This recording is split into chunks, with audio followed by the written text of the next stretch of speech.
안녕하세요. 오늘도 사연살롱을 찾아주셔서 감사합니다. 저는 얼마 전에 파혼한 여자입니다. 드라마 보면 의사, 변호사, 검사 아들 가진 엄마들이 아들 가지고 유세 부리고 장사하려는 사람들 있죠. 보면서 참 많이 욕했었는데 저희 예비 시어머니가 딱 그런 사람이었어요. 드라마에서나 일어날 법한 일이 저에게도 일어날 줄은 꿈에도 몰랐어요. 저희 아빠는 신발 공장을 운영하시는 분이셨어요. 그 공장이 잘 되자 공장 여러 개를 운영하셨죠. 사업 수완이 좋으신 분이셨어요. 저희 엄마는 그런 아빠의 내조를 잘하시며 아빠가 벌어오신 돈으로 재테크를 잘해서 벌써 상가 건물 몇 개를 가지고 계십니다.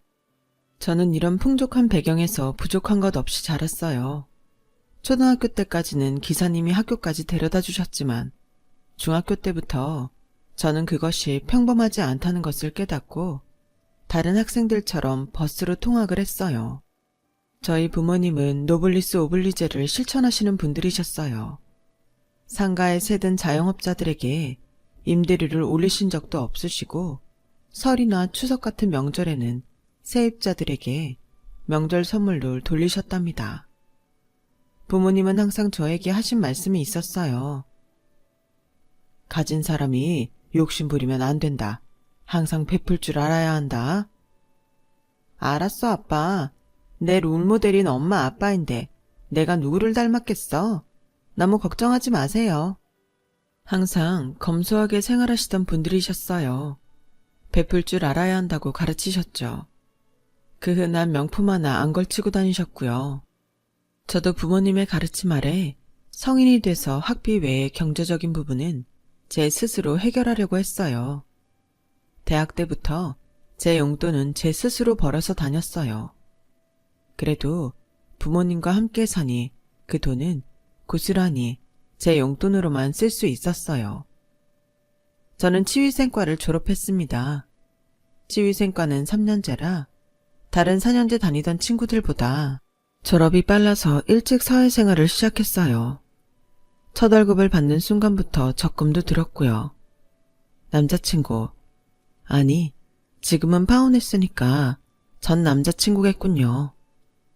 전 남자친구와는 일하면서 만나게 되었어요. 저희 치과는 근처에 있던 성형외과와 조인으로 하는 프로그램이 있었는데 그 성형외과에서 양악수술을 받고 저희 치과에서 교정을 하게 되면 할인을 해주는 형식이었죠.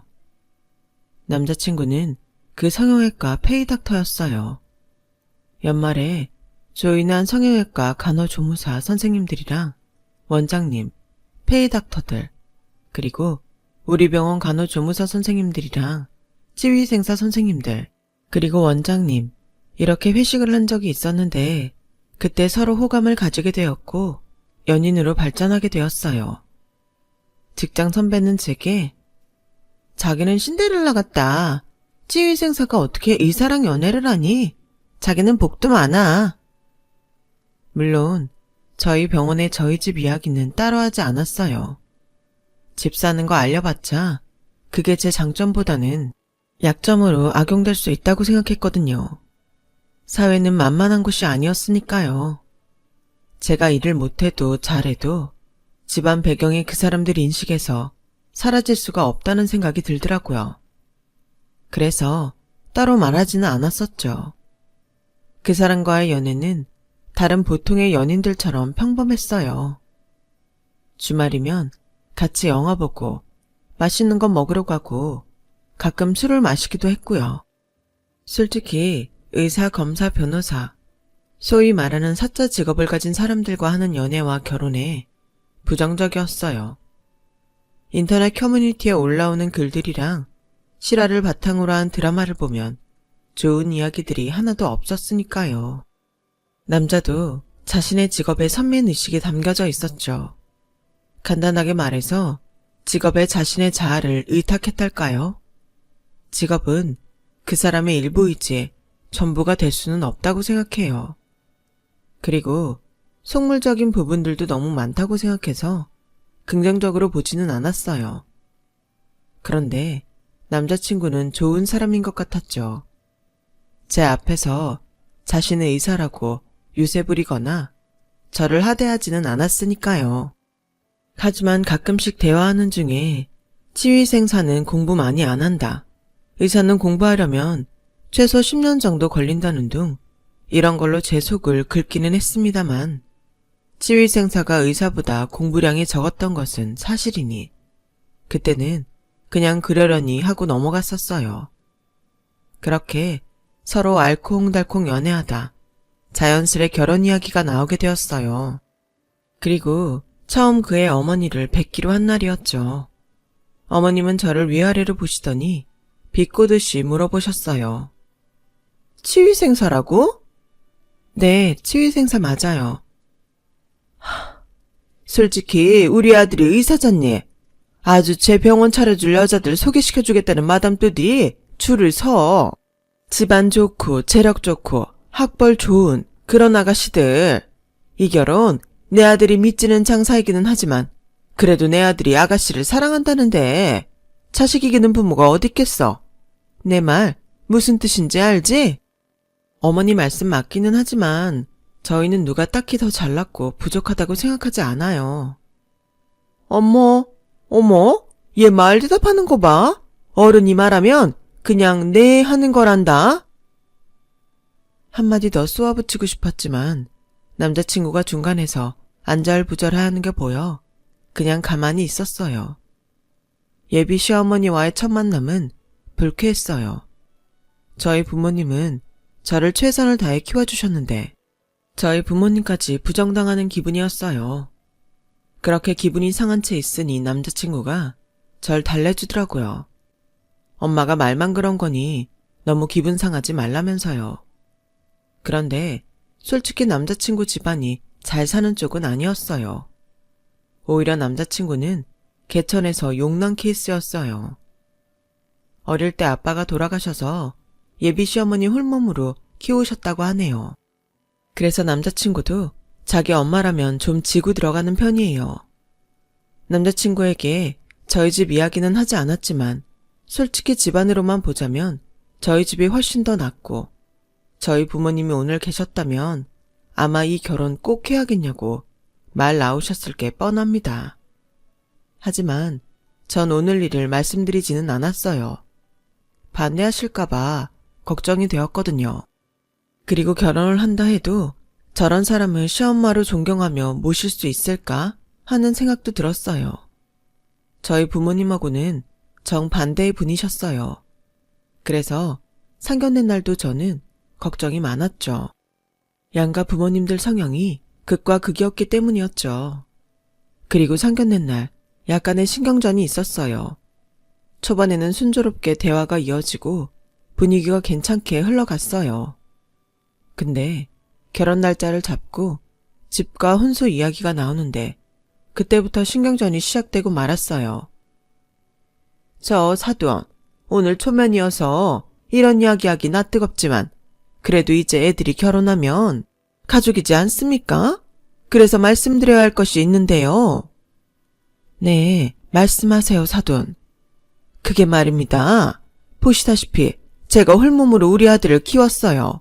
학원 하나 안 보냈는데 항상 학교에서 1등을 하던 아이였어요. 그리고 어느 날 의대에 턱하니 합격하더니 지금은 이렇게 의사가 되었네요. 사돈께서 홀로 아들 키우시느라 고생 많으셨겠습니다. 고생은요. 저렇게 멋지게 자라주었으니 얼마나 고마운지. 정말 제 눈에 넣어도 안 아픈 자식이에요. 공부만 잘하는 게 아니라 얼굴도 잘생겨서는 인기는 얼마나... 저 사돈, 말씀 중에 죄송하지만 그래서 하시고픈 말씀이 무엇인가요? 아, 그게 말입니다. 보시다시피 제가 남편도 없고 여자 홀몸으로 자식 키우면서 돈이 있으면 얼마나 있겠습니까? 그래서 우리 쪽에서는 집이고 결혼식 비용이고 할 수 있는 부분이 없을 것 같아서요. 어렵겠지만 사돈 쪽이 힘 좀 써주시면 안 될까요? 예비 시어머니는 저희 부모님께 결혼을 위해 자신은 해줄 수 있는 게 없으니 다짜고짜 저희 쪽에서 다 알아서 해달라는 말에 저와 부모님은 좀 당황하긴 했습니다. 하지만 저희 부모님은 건물 몇 채를 운 좋게 가지고 계신 게 아니었어요. 아빠는 사업 감각이 뛰어나신 분이셔서 공장을 몇 개 운용하시던 분이셨고, 엄마도 그 옆에서 내조하면서 쌓은 내공이 높았기 때문에 그 자리에서 그냥 받아주지 않으셨어요. 네, 사부인 충분히 이해하는 바입니다. 하지만 그래도 명색이 저희도 하나밖에 없는 딸을 결혼시키는 입장에서 딸이 대접받지 못하고 가는 시집은 달갑지가 않습니다. 물론 사부인께서 애들 결혼 후에 저희 딸아이에게 저희가 해준 것보다 더 잘해주시겠지만 그래도 한 얼마라도 갖지 못하시는 게 맞지 않을까 싶네요. 아니, 저희도 보태고야 싶죠.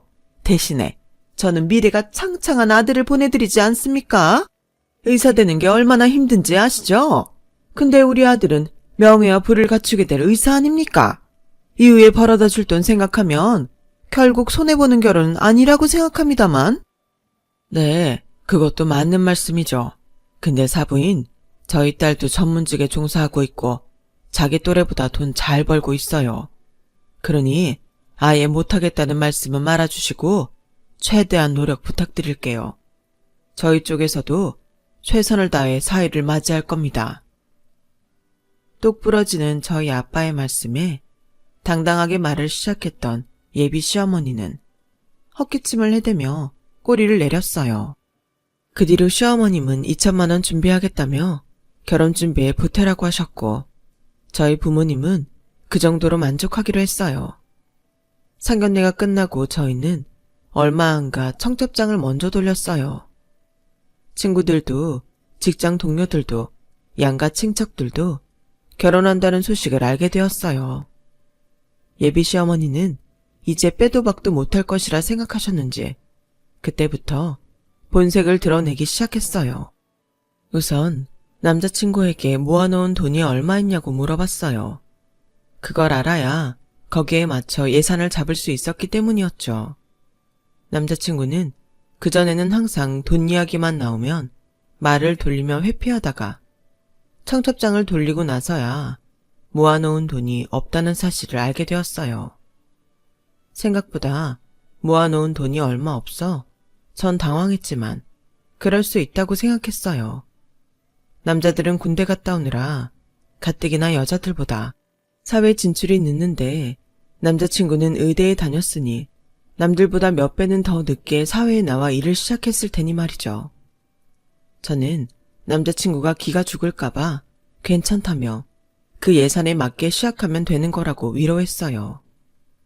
제가 모은 돈 7천에 어머님이 주신 2천만 원. 이 돈으론 집은커녕 결혼준비 비용도 빠듯했습니다. 저는 정말 부모님께 손 벌리고 싶지 않았지만 청첩장도 벌써 돌렸고 결혼을 미룰 수만은 없다고 생각했어요. 그건 남자친구도 마찬가지였죠. 그래서 상견례 때 저희 부모님께 말씀하시던 예비 시어머니의 모습이 머릿속에 잔상처럼 남아있었지만 남자친구에게 말했어요. 다른 건 간소하게 하더라도 집은 어떻게 해주실 수 없냐고 어머님께 부탁해보면 안 될까? 알잖아. 우리 엄마가 돈이 어딨어. 그러지 말고 너희 집에 부탁해보면 안 될까? 아니 오빠. 일단 알았어. 근데 만약 우리 부모님이 도와주신다면 다른 예단이나 혼수는 간소하게 하자. 알았지? 자기야, 진짜 고마워. 알았어. 엄마한테도 말해둘게. 걱정하지 마. 어머님한테도 확실하게 말씀드려. 나중에 다른 말 안 나오게. 엄마한테도? 일단 알았어. 남자친구의 마지막 말이 영 못 믿어왔지만 저는 집으로 와서 염치 없지만 부모님한테 이번만 도와달라고 말했어요.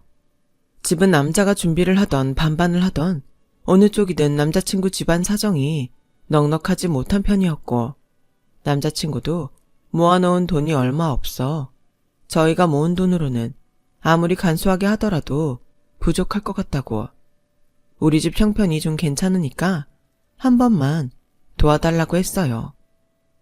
그러자 부모님은 제 앞으로 된 아파트가 한 채 있다며 결혼하면 그곳에서 살라고 하셨어요.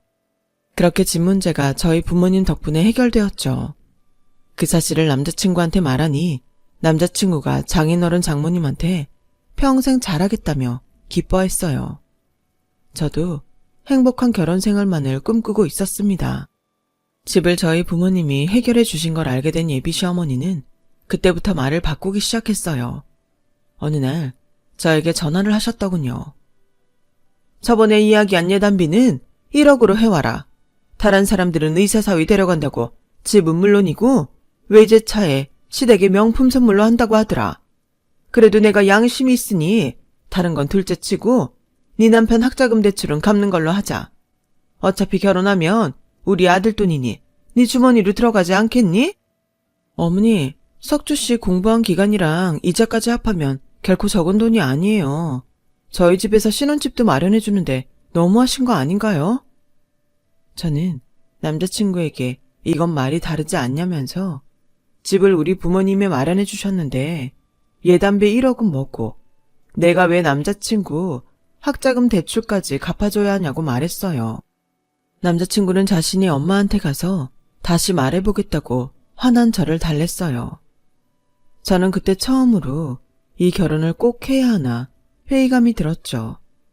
하지만 이미 청첩장은 다 돌렸고 식장도 예약했고 이미 반 이상이 진행되고 있는 상황이었어요. 이제 와서 결혼 파토 내면 저는 파혼녀라는 이미지가 생기지만 저희 부모님 체면도 말이 아니게 될 거라는 생각에 스트레스를 받았어요. 제가 이런 문제로 스트레스를 받고 있다는 것을 알고 있었던 부모님은 일단 예비 시어머니의 요구를 들어주기로 했습니다. 딸 결혼하기 전부터 책 잡히게 할 수는 없다는 생각에서였어요. 그리고 제가 사랑하는 남자이니 부모님도 한 수 접고 들어가신 거였죠. 하지만 저희 부모님 그렇게 호락호락한 사람들은 아니었습니다. 예비 시어머니께 예단비 1억으로 하시고 사위 학자금 대출까지 다 갚아줄 테니 예물이랑 다른 것들도 제대로 하자고 하셨어요. 그러니 예비 시어머니가 무슨 예물이냐면서 난리를 치셨어요. 그러자 저희 엄마께서 예물 제대로 안 하실 거면 이 결혼 그냥 없던 걸로 하겠다는 말에 겨우 굽히더군요. 예단비를 드리던 날 저희는 함도 오는 줄 알고 있었어요. 솔직히 저나 남자친구나 함에 대해서 무지했어요. 함이라고 하면 그냥 대충 오징어 가면 쓰고 하는 왁자지껄한 파티인 줄 알았거든요. 그래서 남자친구에게 함이 와야 된다고 말하고 예비 시어머니께도 그렇게 전화라 했어요. 그런데 시어머니는 함은 처음 듣는 소리라고 합니다. 예단비에서 시댁서 알아서 돌려주는 것이 봉채비고 꾸민비고 함이라고 합니다. 저도 처음 하는 결혼이라 뭣도 모르겠지만 그건 아닌 것 같았어요. 저희 집 돈으로 그쪽 집안 꾸며드리고 남은 돈으로 우리 집 식구들 챙기고 저희 집 돈 쓰면서 그쪽이 생색내는 거라고 느껴지더라고요. 남자친구도 함에 대해서 무지한지라 너네 집이 옛날 집 아니냐, 함을 요즘 누가 챙기냐 하더라고요. 저는 아무리 생각해도 그건 아닌 것 같아서 예비 시어머니께 말씀드렸어요. 어머니, 저희 집에서 예단비며 집이며 다 해가는데 함이 따라오는 게 왜 아니에요? 얘가 지금 무슨 소리라는 거야? 내가 한번 알아봤는데 함은 처음 듣는 소리구나. 예단이며 함이며 집안 사정에 맞게 준비하는 거지. 너 그렇게 말할 것 같으면 예단비며 뭐고 다 없애버리자. 너 말한 것처럼 간소하게 하자꾸나. 집안 사정에 맞게 준비하는 게 맞죠. 굳이 따지자면 남자가 해오는 집의 10%를 예단비로 드리는 게 맞지만 솔직히 집도 저희 부모님이 해주시는 거잖아요. 그리고 예단비는 저희 딸 잘 부탁드립니다 하고 드리는 거 아닌가요? 그렇다면 함은 귀한 딸 주셔서 감사합니다 하고 오는 게 맞잖아요. 사돈이 딸이 하나라 그런가? 너무 격식 차리시는 거 아니니? 제가 또박또박 말씀드리니 예비 시어머니 눈빛이 파르르 떨리며 말씀하더라고요. 예비 시어머니께서 폐물을 주신 날 엄마께서는 그걸 보시더니 표정을 살짝 굳히셨지만 저에게 아무 말씀도 안 하셨어요. 나중에 그 이야기를 들었을 때는 정말 화가 참아지질 않더군요.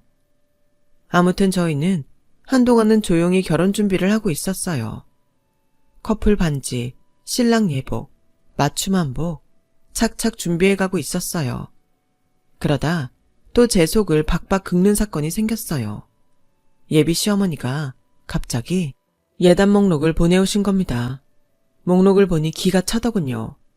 에르메스 가방에 밍크코트, 외가 쪽 가족분들 것까지 총 6벌, 삼성 김치냉장고에 LG LED TV, 시몬스 침대, 그리고 시어머니 집에 있는 낡은 가구들도 다 바꿔달라는 것까지 말도 안 되는 구성품들이었어요. 어머니, 예단 목록 보내신 거 봤는데요. 이거 해도 너무하신 거 아니에요? 어머님께 예단비 1억 드렸잖아요. 집도 저희가 해오고 결혼 준비 자체를 저희 집에서 거의 다 해가는 건데 어떻게 이런 것까지 요구하실 수 있으세요? 거기에 내 돈 2천만 원은 안 들어갔니? 어머님이 보태주신 2천만 원으로는 서울에 전세방도 못 얻어요. 그럼 니까짓게 그런 것도 안 하고 의사 사모님 소리 들으려고 했어? 너 아니더라도 우리 아들 남편 삼고 싶어하는 좋은 집안 아가씨들이 줄을 섰어. 이 결혼 파토 내고 싶으면 알아서 해라. 저희 부모님도 이 소리를 들으시고는 아들 가지고 장사하는 거냐면서 이런 결혼은 안 하는 게 낫다면서 정말 상종 못할 사람이라고 하셨어요. 저에게는 이거 견디고 결혼해도 이건 시작에 불과할 것이라면서 더 불행해지기 전에 포기해도 괜찮다고 하셨어요. 저는 그래도 아직 남자친구를 많이 사랑하고 있었어요. 내가 사랑하는 사람의 가족이라면 아무리 그런 교양 없는 사람이라도 품고 가야 된다고 생각했어요. 그래서 남자친구를 만나서 사실대로 다 말했어요. 그러나 남자친구가 한 말은 제 마음을 쉽게 하는 것과 동시에 그나마 있던 정도 떨어지게 만들었어요. 오빠, 어머니 정말 너무하신 거 아니야? 결혼 준비를 우리 집에서 다 해가는 건데 자기 외가 쪽 식구들 밍크코트랑 어머니 집 살림살이까지 바꾸라는 건 너무하신 거 아니냐고. 무슨 말이야. 지은아, 우리 엄마가 좀 솔직한 데가 있어서 그렇지 절대 나쁜 의도로 말한 게 아니야. 네가 이해 좀 해주면 안 되겠니? 솔직하면 사람한테 상처 주는 말해도 된다는 거야? 솔직한 것과 상처 주는 말은 엄연히 다른데 어떻게 그렇게 생각할 수가 있어? 야, 솔직히 그 정도도 못 해주냐? 너 그것도 안 하고 나랑 결혼할 생각이었어? 야, 너 같은 여자가 어디 가서 나 같은 의사 남자를 만나겠냐? 다른 의사하고 결혼하는 여자들 좀 봐라. 집은 기본이야. 내 친구들 보면 처가에서 병원 차려준 애들도 많아. 그 정도는 해야지 의사사무 소리 들을 자격 있는 거 아니냐? 참나. 이제야 본색을 드러내는 거니? 니네 엄마가 맨날 의사 아들 거리니까 네가 뭐라도 된 줄 아냐?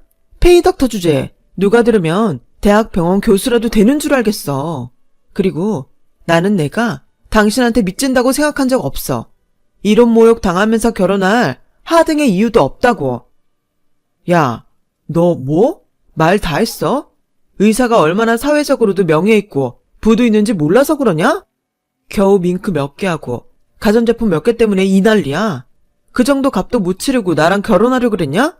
너 아니어도 나 데려가려고 재벌집에서 줄을 선다 서.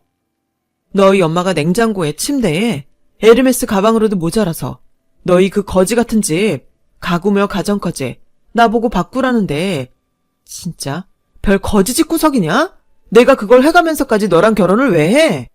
넌 진짜 천하의 개망나니 같은 놈이고 너희 그 거지 같은 집에 시집 올 여자가 불쌍하다. 정신병자 같은 너희 엄마랑 잘 살아라. 저렇게 다다다다 말하는 생각도 아닌데 화가 나니까 진짜 말이 무슨 대포처럼 막 나오더라고요. 그러면서 나중에는 더 쏘아대지 못해서 진짜 아쉽더라고요. 결국 제 남자친구도 그저 그런 사짜 달린 직업에 불과한 사람이었어요. 저는 미련 없이 남자친구와 파혼했습니다. 그리고 부모님께도 사실대로 다 말씀드렸어요. 부모님은 당연히 저를 존중해 주셨고 너무 마음 아파하지 말라고 하셨죠. 그리고 엄마가 하신 말씀은 더 충격적이었답니다. 예비 시어머님이 보내주신 예물들이 다 금도 아닌 주얼리에 가짜였다고 하네요. 그 집에서 할 수 있는 최선인가 보다 생각하고 넘기셨는데 제 얘기를 들으니 도저히 안 되겠다고 하시네요. 저는 오히려 남아있던 정도 다 떨어져서 아파할 마음도 없었어요. 하지만 저는 파혼녀라는 이미지와 직장에서도 가끔 남자친구와 마주쳤는데 제가 죄 지은 건 없었지만 그래도 편하지만은 않았어요. 결국 전 병원을 옮기게 되었어요. 그렇게 몇 달이 흐르고 같이 일했던 동료로부터 남자친구가 다른 여자와 결혼 준비 중이었다가 홀랑 다 뜯겨먹고 알거지가 되었다는 소식을 들었어요. 일이 어찌된 일이고 하니 저와 헤어지고 자기 엄마가 소개해준 여자와 만났었는데 그 여자가 집에 의료기기 사업을 했었는데 잘 살고 학력도 좋고 얼굴도 예뻤다고 하더라고요. 그래서 서로 알아볼 시간도 없이 바로 결혼 이야기가 오가고 결혼 준비도 빠르게 진행됐었다고 하더라고요. 여자 쪽에서 결혼을 서둘렀다고 하더군요. 그 집에서 40평대 아파트를 해오면 남자친구에게 큰 병원 차려준다고 했었나 봐요. 그래서 그 말만 믿고 시어머니하고 남편은 집 담보로 무리하게 대출을 받고 그걸로도 모자라서 여기저기 돈을 빌리고 다녔다고 해요. 그러다가 여자 집에 알고 보니 그 업계에서는 유명한 사기꾼이었다고 하더라고요. 그래서 집도 날려먹고 병원 원장 된다고 들뜨면서 페이닥터 주제에 출근도 제대로 하지 않았던 남편은 안 좋게 다니던 병원을 그만두었다고 하고요. 모든 것이 사기였다는 걸 알게 된 후 다시 그 병원에 돌아가려 했지만 당연히 병원에서는 받아주지 않았나 봐요. 얼마간 재취업도 힘든 상황이라고 하네요. 그리고는 저를 다시 찾고 있다고 하는데 제가 직장을 옮기고 나서 전화번호고 뭐고 싹 다 바꿨거든요. SNS도 다 삭제하고. 같이 일했던 동료가 제 연락처를 전 남친에게 알려줘도 되냐고 묻는데 저는 다시는 엮이기도 싫다며 거절했어요. 그리고 얼마 전 엄마와 함께 오랜만에 백화점에 쇼핑을 하러 갔어요. 살 게 너무 많아 원래라면 그냥 택시 타고 갔었을 텐데 그날은 아빠가 집에서 쉬시는 날이라 차를 써도 된다고 해서 저희 집 기사 아저씨와 저와 엄마를 차로 모시고 같이 백화점에 갔어요. 저희 모녀가 쇼핑하는 동안 기사님은 따로 시간을 보내고 계셨죠. 엄마와 즐거운 시간을 보내고 집에 가려는데 뒤에서 익숙한 목소리가 저를 부르는 게 들렸어요. 저기 지은이 아니니? 맞구나, 우리 며느리 지은이. 뒤를 돌아보니 예전 제 시어머니 되실 분이 저를 부르신 거였어요. 그리고는 저와 엄마를 스캔하시더니 어떻게 된 건지 영문을 모르는 표정을 짓고 계셨죠. 저와 저희 부모님은 평소에 명품 옷을 걸치지 않습니다. 상견례 자리에서도 저도 전 남자친구의 엄마를 만날 때도 항상 수수한 차림으로 나갔어요. 그날 옆에서는 기사님이 벤츠 앞에 서서 사모님, 아가씨 얼른 타시죠 하니 전 남자친구 엄마는 놀랄 수밖에요. 상상도 못했겠죠.